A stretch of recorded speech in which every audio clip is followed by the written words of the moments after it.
Hi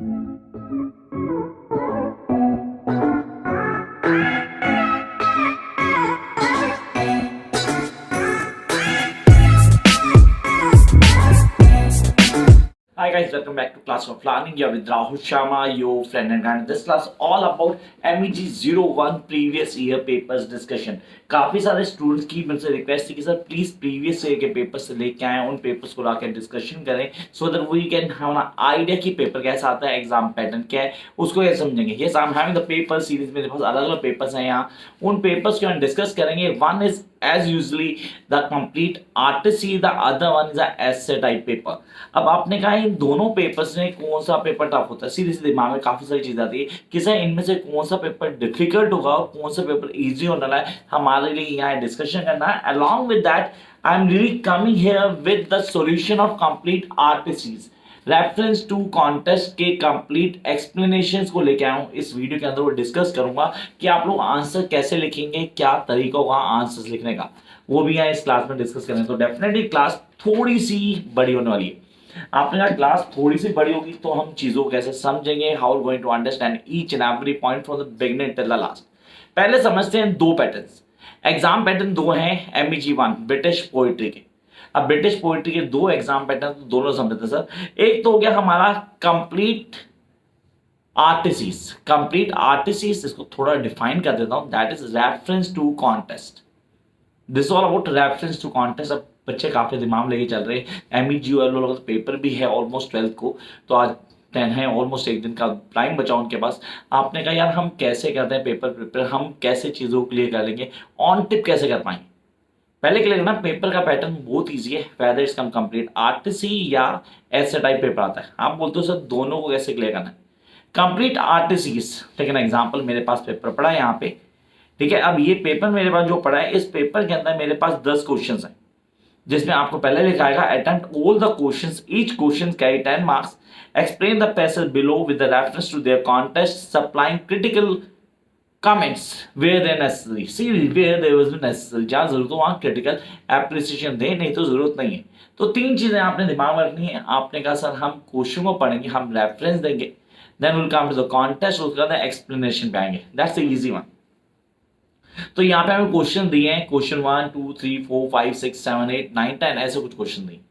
अब पहले clear करना, अगर आप लोगों ने पढ़े हैं सारे के सारे ब्लॉक, जैसे कि block 1 Chaucer, block 2 Spenser, block 3 metaphysical, block 4 Milton, block 5 new classical, block 6 romantic, block 7 second generation romantic, block 8 Victorian, block 9 modernism, block 10 post modernism. सारे ब्लॉक क्लियर हो गए. अब हर ब्लॉक के अंदर कुछ डोमिनेंट पोइट्स हैं. चौसर से शुरू करेंगे, स्पेंसर पे आएंगे, जॉन डॉन पे आएंगे, हर्बर्ट पे आएंगे, Andrew Marvell we have, then we have John Milton, the big name. Seriously, we cannot leave this one. Then we have John Dryden. Really, that is major poet. Pope बहुत dominant है, इसी के साथ है यहाँ पे हमारे पास. Then we have S.T. Coleridge, William Wordsworth and William Blake. मतलब we cannot leave this. Yeats and Keats, second generation. हमारे पास Victorian Browning आता है, Christina Rossetti, Deirdre.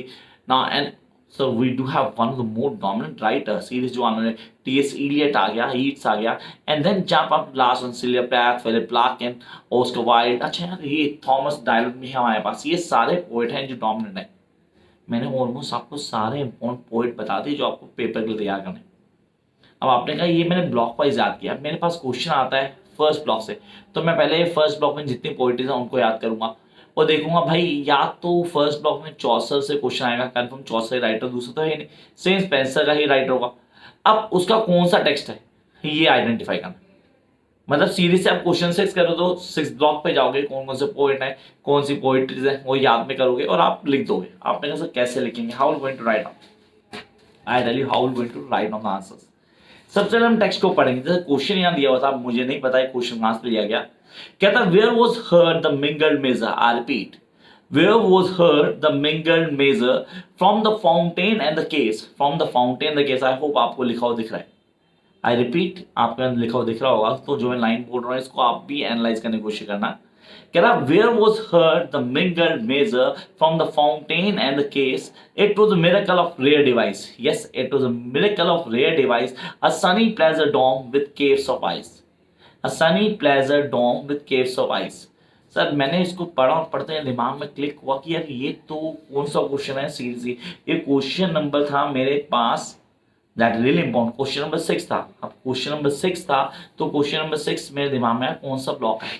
Question 6 means 6 block. 6 block कहाँ जाता है? ये जाता है रोमांटिक्स पे। Yes Romantics. रोमांटिक्स में मेरे पास विलियम वर्ड्सवर्थ है, या डेफिनेटली है। प्रीफेस टू लिरिकल बैलेट मेरे पास विलियम ब्लेक भी है। सॉन्ग्स इनोसेंस, सॉन्ग्स एक्सपीरियंस, ना तो ये सॉन्ग्स इनोसेंस में है, ना ये सॉन्ग्स एक्सपीरियंस की लाइन है, ना ही तो ये preface to lyrical ballad the growth of poet's mind, seriously वो भी नहीं। तो बचा एसटी कॉलेज। एसटी कॉलेज के 2 फॉर्म है हमारे कोर्स में, one is कुबला Khan, the other one is rejection and all. तो यहाँ मेरे दिमाग में कुबला खान रूल करता है, क्योंकि यहाँ पे उसने डोम बोला, उसने केस बोला, उसने फाउंटेन बोला। तो पहले आएगी रेफरेंस, ऑनेस्टली पहले रेफरेंस आएगी। The above lines have been taken from the poem Kubla Khan by Coleridge. So the reference, I do repeat, the above lines has been taken from the poem Kubla Khan by Coleridge, A Bag Contest. I hope आप लोगों ने RTC उतार ली होगी। अब आते हैं contest के ऊपर। Here we get the waves and caves of the fountain, the dome, everything mixed up, including the different sounds of river, which makes a mingled measure.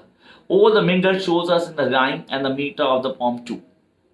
चलो सर 2 चीज हो गई। Come to the third one, that is explanation. Kubla Khan has a palace constructed where Alf, the sacred river, begin to journey the sea. Look what I'm doing. Now I'm trying to summarize the poem in this extract.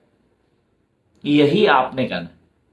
ध्यान रखना पहले तो reference ठीक होनी चाहिए। जहां reference ठीक है आप 80% ठीक हो जाए, क्योंकि टीचर को आपको पूरा फेथ है कि बच्चे ने पूरा क्लियर किया, इसको कॉन्सेप्ट क्लियर है। Number 2, you guys need to write on the contest right, कि किसके बारे में बात हो रही है, क्या बात चल रही है। And then explanation, yes you can write on the some, read the class part as per you need. Same जैसे मैंने इसको आइडेंटिफाई किया, ऐसे आप कोई भी क्वेश्चन उठाएंगे और उसको इजीली क्लियर करेंगे। एक और एग्जांपल लेते हैं। हमारे पास क्वेश्चन दिया हुआ है, yes we have the question. ये क्वेश्चन दिया हुआ है, द क्वेश्चन इज, कहता है yet each man kills the thing he loves. I repeat, yet each man kills the thing he loves, by each let this be heard. I'm repeating the line, guys, please listen to this is really important. Yet each man kills the thing he loves, by each let this be heard. Some do it with a bitter look, some with a fluttering word. The coward does it with a kiss, the brave man with a sword. Should I repeat the lines? आर्यन lines आप देख सकते हैं, serious lines को दोबारा read कर दें ताकि आप लोग आराम से क्लियर कर लें। Yet each man kills the thing he loves, by each let this be heard. Some do it with a bitter look, some with a flattering word. The coward does it with a kiss, the brave man with a sword. So this is question number 8. पेपर में question number 8 है, तो now we need to understand कि यार question number 8 है तो ये 8 block हुआ। 8 block sir goes to Victorian. Yes sir, ये तो विक्टोरियन पे जाता है। अब विक्टोरियन में मेरे पास डेफिनेटली अलग अलग पोएट आए हैं, तो मैंने कहा सर मेरे पास ब्राउनिंग है, ब्राउनिंग की पोएट्री तो नहीं है। डीजी रेस्टे भी नहीं है, क्रिस्टीनिया रेस्टे भी नहीं है, सिस्टर स्लीप नहीं है, गॉब्लिन मार्केट भी नहीं है। देन मेरे पास एक बच्चा Oscar Wilde, yes Oscar Wilde, the ballad of Reading jail, the ballad of Reading jail. This is the way you will going to crack RTC. अच्छा सर ये तो आरटीसी हो गई। अब आरटीसी के नेक्स्ट पार्ट पे आते हैं। हमारे पास सीरीज बहुत इंपॉर्टेंट है, हम आरटीसी के नेक्स्ट पार्ट में आएंगे, उसको समझना इंपॉर्टेंट है। क्या कॉन्सेप्ट होगा, कैसे क्लियर करेंगे, चीजें कैसे ये समझ सकते हैं। बहुत इजीली तो नहीं कर पाएंगे, हम चीजें आगे लेके चलेंगे and then move on. So now it's time to discuss the other part. Sir अगर पेपर में आरटीसी जगह ऐसे टाइप क्वेश्चन आते हैं, सीरियसली पेपर उठाया और पेपर सर इस बार ये वाला नहीं था जिसमें सिर्फ आरटीसी थी, पेपर बदल गया और पेपर आ गया सर ये वाला, जिसमें क्या होगा हमारे पास ना फर्स्ट क्वेश्चन तो आरटीसी था, उसके बाद ऐसे टाइप क्वेश्चन थे। अब यार first question RTC and then we have the other questions. Sir अब यहाँ पे कुछ नहीं पता, सीरियसली हमें कोई भी क्वेश्चन कहीं से भी आ सकता है, क्योंकि हमारे पास ऑलमोस्ट यहाँ पे जो फर्स्ट क्वेश्चन कंपल्सरी दिया है उसमें ऑप्शन दी गई है 5 और हमें बोला गया है कि हमें उनमें से कोई 2 करने। Look at the question. Explain any 2 of the following passages that reference to contest and supply brief critical comment where they necessary. So the first question seriously I am not able to clear यार, अब यहाँ पे दिक्कत हो जाएगी। अगर ये question paper आता है तो मैक्सिमम स्टूडेंट को प्रॉब्लम होती है। क्यों? क्योंकि यहाँ हम आइडेंटिफाई नहीं कर पाएंगे first question first block, third question third block, 10th question 10th block. No no, it's not possible. तो यहाँ थोड़ा दिमाग चलाना पड़ेगा। हम मैं बताता हूँ कैसे भागेगा आपका दिमाग और आप कैसे आइडेंटिफाई करोगे। Look at it. The question is, in heaven at his manure, I am repeating the question, in heaven at his manure I him sought. They told me there, I repeat, they told me there that he was lately gone. That he was lately gone, and about some land which he had dearly bought. किसी ऐसी जगह चला गया जो उसने खुद बड़े प्यार से जगह बनाई थी। Long since on earth to take possession. अब यहाँ पे मेरे दिमाग में एक चीज आती है that how I am going to identify it. मैंने हर स्टूडेंट को बोला, सीरियसली में जितने ऑनलाइन स्टूडेंट है उनको ऑन टिप है, मैं हमेशा बोलता हूँ कि यार आप लोगों को क्या करना होता है, आप लोगों को सिर्फ और सिर्फ सबसे पहले स्टोरी बिहाइंड द पोएट्री पढ़नी। You guys need to go through the story behind the poetry first. किसी भी टेक्स्ट को ऑन टिप करना है, किसी भी टेक्स्ट को क्लियर करना है, आप सच्चा किसी को ना आता हो उसके लिए करो क्या, सबसे पहले तो भैया story behind the poetry, seriously story behind the poetry करो, वो आपके लिए इंपॉर्टेंट है। अगर आप वो कर लेते हैं then it will rule. Excuse me,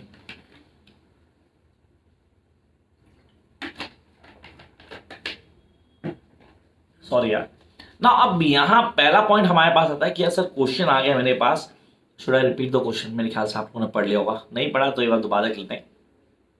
In heaven at his manure, I repeat, I him sought. They told me there that he was lately gone, about some land which he had dearly bought long since on earth to take possession. So this is one of the greatest poet in metaphysical poetry. I repeat, metaphysical poetry. One of the greatest poet who is none other than George Herbert. And the poetry's redemption. आपने कहा sir redemption poetry है and the metaphysical poetry, yes we need to understand it. अब reference हो गई, the above extract has been taken from the George Herbert poetry the redemption. ठीक है, contest में मैं बताऊंगा यहाँ वो जब जाता ना ऊपर हेवन में जाता है, जाके गॉड से वो कह रहा है रिडीम करनी है मुझे, वो पॉलिसी नई पॉलिसी बनानी है, वहां जाके बताता है गॉड तो नीचे गया हुआ है। कॉन्टेस्ट में एक्सप्लेन करेंगे, then I will go with explanation. ये वो आंसर का वे है जिससे आप मैक्सिमम मिलेंगे। याद करना फिर से, अगर रेफरेंस टू कॉन्टेस्ट है वो रेफरेंस टू कॉन्टेस्ट में पूरे नंबर लेके आने। करना क्या होता है, अरे भाई सिर्फ और सिर्फ पहले आइडेंटिफाई करो कि पोएट और पोएट्री कौन सी है, फिर कॉन्टेस्ट में परफेक्ट गेस्चर दो कि यार ये बात चल रही थी, इन लोगों के बीच में बात चल रही थी, then come to explanation. That what I really want you guys to write now. चलो एक क्वेश्चन और पूछते हैं आपसे। अब 5 हैं, 5 में 2 करने यार आपको। अब I don't know whether you will do it और नॉट नाउ। कहता as here I lie, I repeat, as here I lie in this state chamber, dying by degree, hours and long hours in dead night I ask, do I live, am I dead? One of the best poetry, the work of Robert Browning. Sir याद होगा, the bishop order Tom. वो जीते जी उसने अपना Tom order कर दिया, मरने के बाद कोई बनाएगा नहीं बनाएगा उसको टेंशन है, तो उसने जीते जी ऑर्डर कर दिया। And then he want you guys to understand it. आपने कहा सर हम इसको कैसे समझते हैं, this is really important. As here I lie in this state chamber, dying by the degree, hours and long hours in the dead night I ask, do I live, am I dead? Do I live, am I dead? This is really important, you guys need to understand it. तो ये है हमारा second question. Sir again मतलब out of the box question number 5, question number 7, question number first भी हो सकता है। अब यहाँ पे कोई क्वेश्चन से ब्लॉक मैच नहीं कर रहे। चलो ये तो होगा आरटीसी, हम आंसर कर देंगे आरटीसी का। अब इसकी एक्सप्लेनेशन कैसे होगी, डिटेल में कैसे समझेंगे, मतलब काफी सारी चीजें sir we need to understand in detail. चलो ठीक है, come up to the second question. अब सर रिमेनिंग जो क्वेश्चन होंगे उनमें से आपको कोई 4 करने होंगे। अब हम ऐसे टाइप पेपर की बात कर रहे हैं, we are not talking complete reference to contest paper, we are talking ऐसे टाइप क्वेश्चन। पहला क्वेश्चन आरटीसी होगा, खाली रेफरेंस टू कॉन्टेस्ट सिर्फ फर्स्ट क्वेश्चन होगा। सेकंड क्वेश्चन क्या है, कोई 4 करना है आपने, मैं देखता हूं आपने कितने इन आंसर दे सकते हैं। Language became to him, I repeat Spenser, language became to him a willing servant, and could voice the subtle shades of the mood of fancy. Explain these certain opinions Spencer with a suitable example from his poetry. Yes, I need to give an example of epithamelion, prothemelion. Along with I can give the example of amenity too. ये question मेरे notes में भी है, अगर आप check करो वहां Spencer की राइटिंग स्टाइल को लेकर क्वेश्चन किया गया and how realistic he was when he was writing the poetry. उस पोएट्री में कितना दिखाता है खुद के, कितने ग्लिम्स हैं उसके, वो चीजें हाईलाइट की गई. सो दिस क्वेश्चन, अच्छा इन क्वेश्चंस के आंसर देने के लिए पहले आपको क्वेश्चन को समझना है. You guys need to understand the question first. Series till the time you won't understand the question in a proper sense, you're not able to give the answer. This is what you guys have to do. Jump up to next question. I hope यहाँ पे सबको आता होगा. चलो यार next question देखते हैं कितना आता है. Dryden companion are repeat. Dryden composition are the effect of vigorous genius. Same question in my notes. Same paper में आया था ये. Dryden composition are the effects of the vigorous genius operating upon large materials. Do you agree with the Samuel Johnson opinion? ये वो question है जो मैंने expect किया था और एग्जैक्टली पेपर में आया हुआ है. ये पेपर कब का है? I do check it out. ये है 17 का पेपर. मैंने एक्सपेक्ट किया था, मेरी प्रीवियस वीडियोस में जाए सेम क्वेश्चन आया हुआ है. Dryden composition the effect of the vigorous genius operating upon large materials. Do you agree with the Samuel Johnson opinion? Provide examples from the Dryden poetry in support of your answer.